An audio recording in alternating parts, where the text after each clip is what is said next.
Hey everyone, Aliag here. In today's video I'm going to be discussing starting tracks. A question that'll periodically pop up in regards to my own productions is whether I start each track differently, or if I use a preset template, or even if I have a particular instrument that I usually gravitate toward as the founding element in a track before I add all the other layers.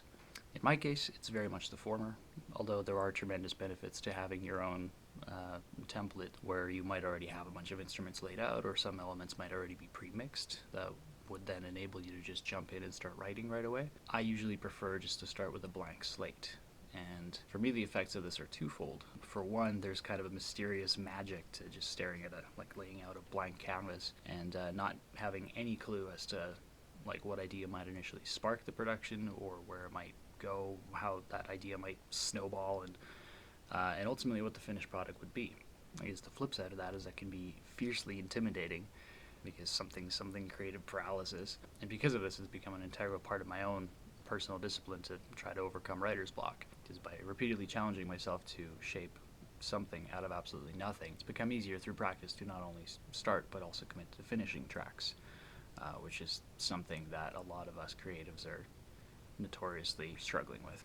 So what I'm going to do in this video is open up 3 of my tracks, each one having been sparked by a different instrument. So one was percussive, the other was a guitar riff, and the third was inspired by a bass line. I'll peel back all the fancy layers and just focus purely on the track's origins, and then give a brief overview of how each idea caught wind and eventually stacked all the other elements atop of it to form the final product. So let's get into it. Alright, so the first example is a track called Poofball Ferocity Bush. And this is a track that, before I even had any of the melodic elements brought up, before I had any riffs or melodic progressions or bass lines or anything like that, I basically just started out playing around with various drum samples, built up some snares, some percussive things, added a whole bunch of reverb to them and affected them, and just processed them each in their own way, and then basically started piecing together a build and then a drop, figuring that I would then build the rest of the track from there. I suppose it started with the combination of the kick and the snares and all the various other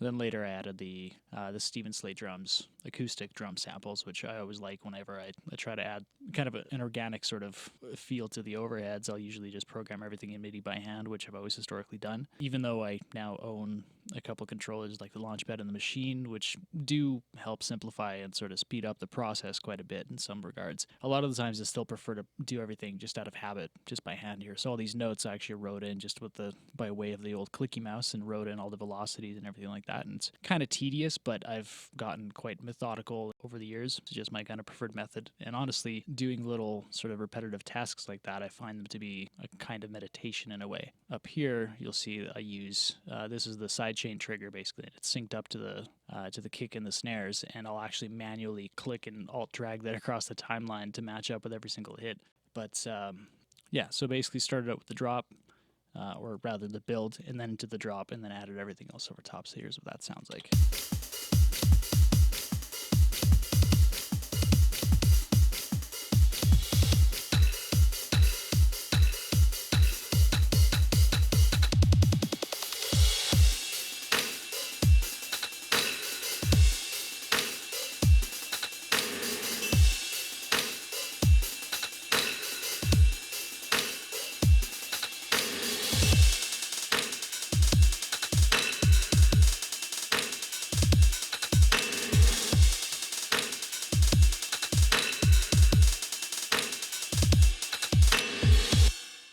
Here I had kind of like a TR 909 style kit come in and just do a lot of the hi-hat rolls to sync up with the heavy guitars that kick into this part, and it also helps kind of articulate some of the fast tremolo picking that happens in that section, like so.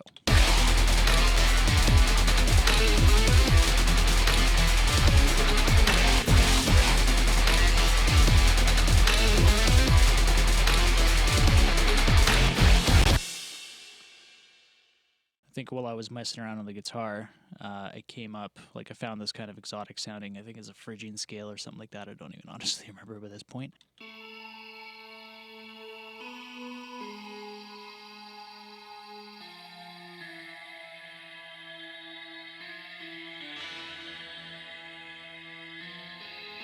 And that's sort of the basis for the melodic elements, especially as these little synths start to come in and tease the rest of what's coming.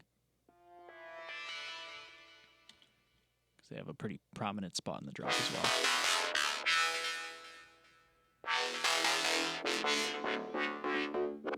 And that's the same synths, just with more processing and more effects, and just kind of opened up a little bit to some of what that particular instrument can do. I think that was, that was the Arturia V collection, the SEM, which I quite like. And the drop itself, all the synth sections sound like this.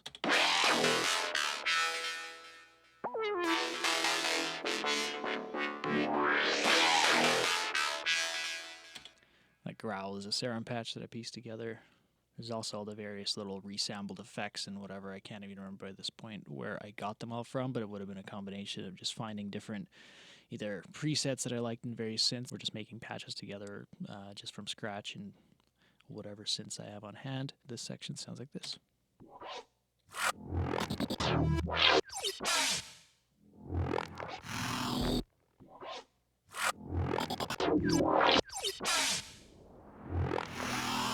And then, of course, just the guitar chunks.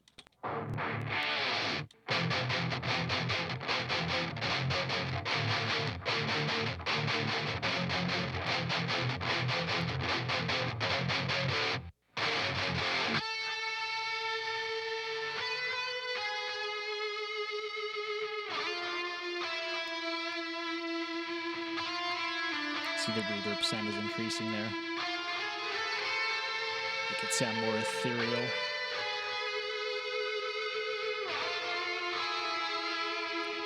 I guess the other part of the equation was the acoustic here, which is a little more subtly mixed in.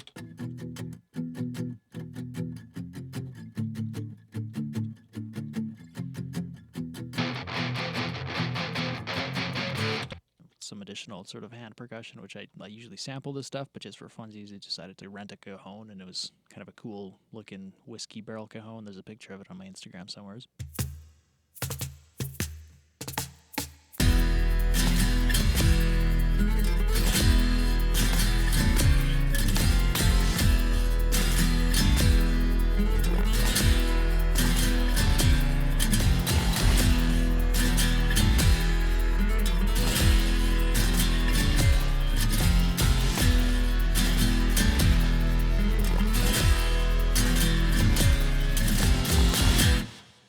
And on it went.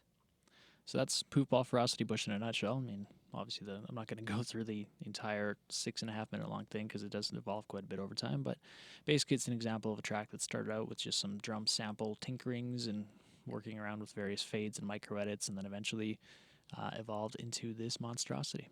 Now on to the next. So Poltergeist Facepalm was an example of a track that started out with a guitar riff that popped into my head one morning while I was making coffee. And upon first available opportunity, I went down to the studio and grabbed the guitar and tried to basically transcribe what was going on in my head. And the riff that I ended up with was this guy.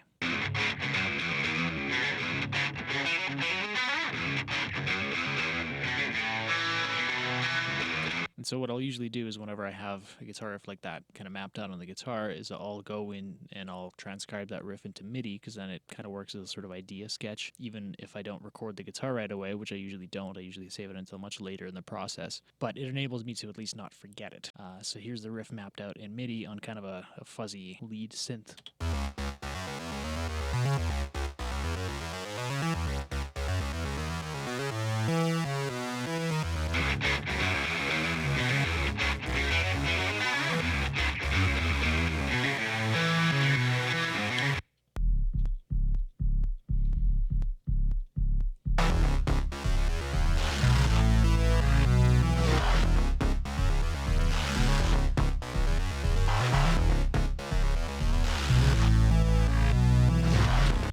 The one other thing I started to do almost right away was basically I found kind of a cool set chord progression that I thought sounded like something out of a Skyrim soundtrack, which sounded like this.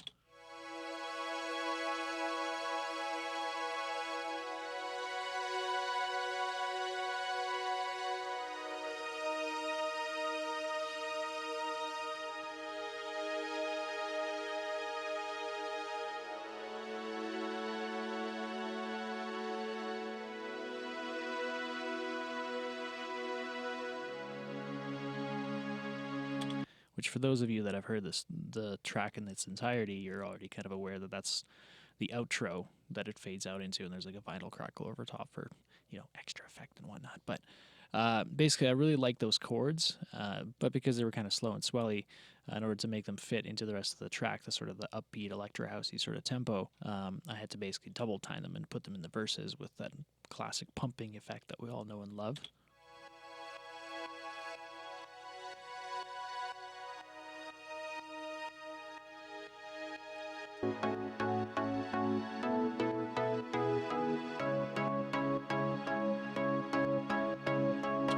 As for the drums, that was all just me collecting a bunch of machine samples and building my own kit out of them.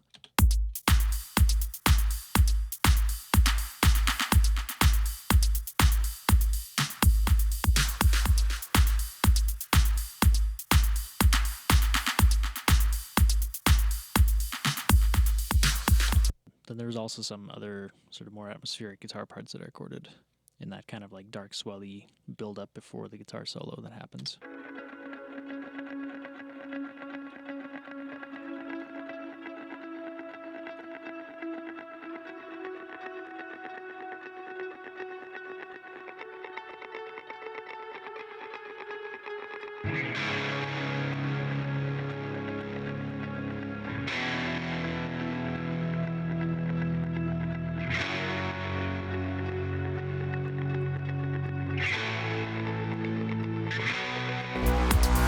And so it goes.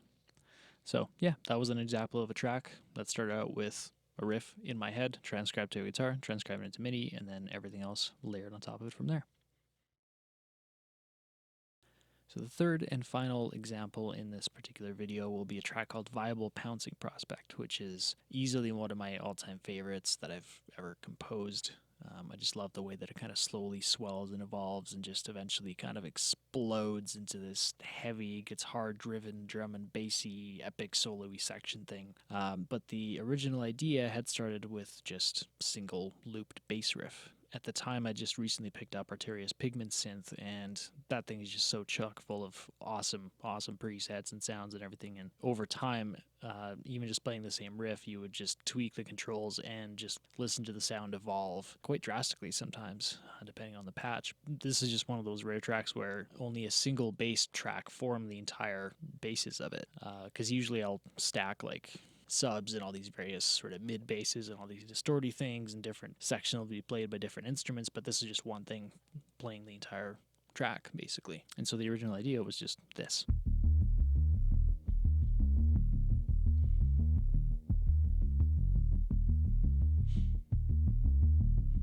Which kind of gave me like a sort of like carbon-based life form sort of feel to it, very ambient and groovy and whatever. And then I just felt like they could easily stack a whole bunch of pads over top of that.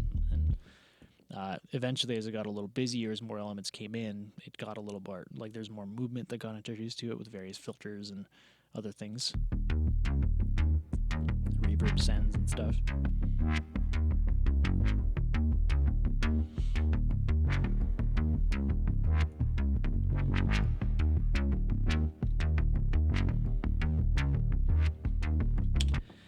But yeah, it was quite easy just starting out with that initial riff and then started layering all these kind of ambient, dreamy synths over top of it. Eventually more pads and things.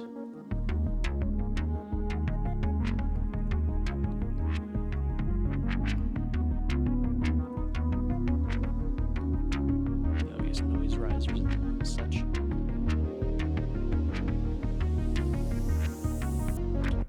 And then the drums had kind of like this cool, like,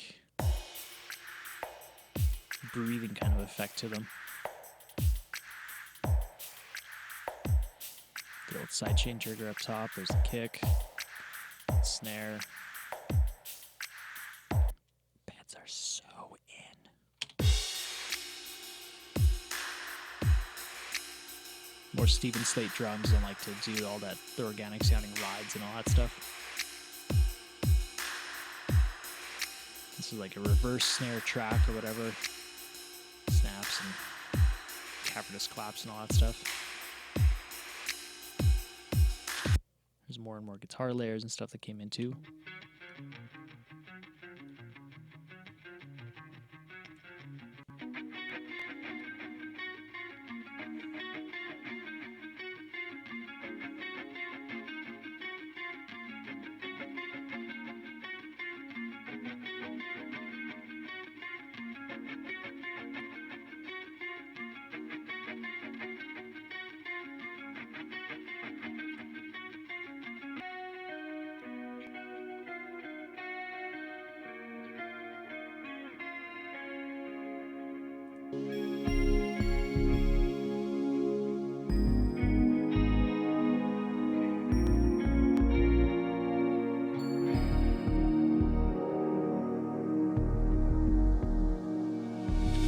Then it felt right for the bass to kind of pause and get its own spotlight again.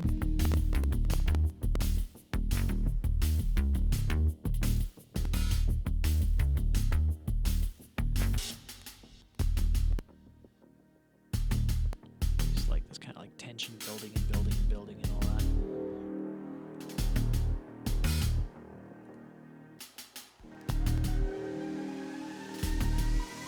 And then boosh.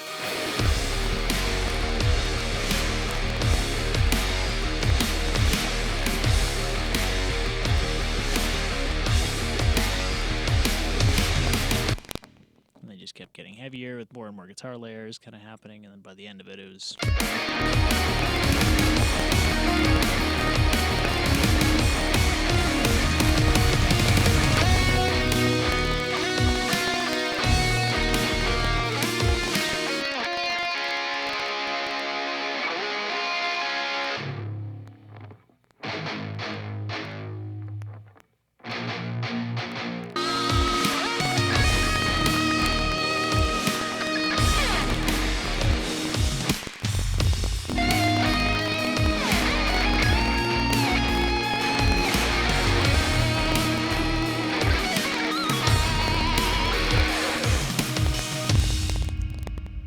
Yeah, it's a viable pouncing prospect. One of my favorite Ultram tracks that I've had the pleasure of writing, and it was just kind of cool that it just started as a single bass riff and then just evolved on from there.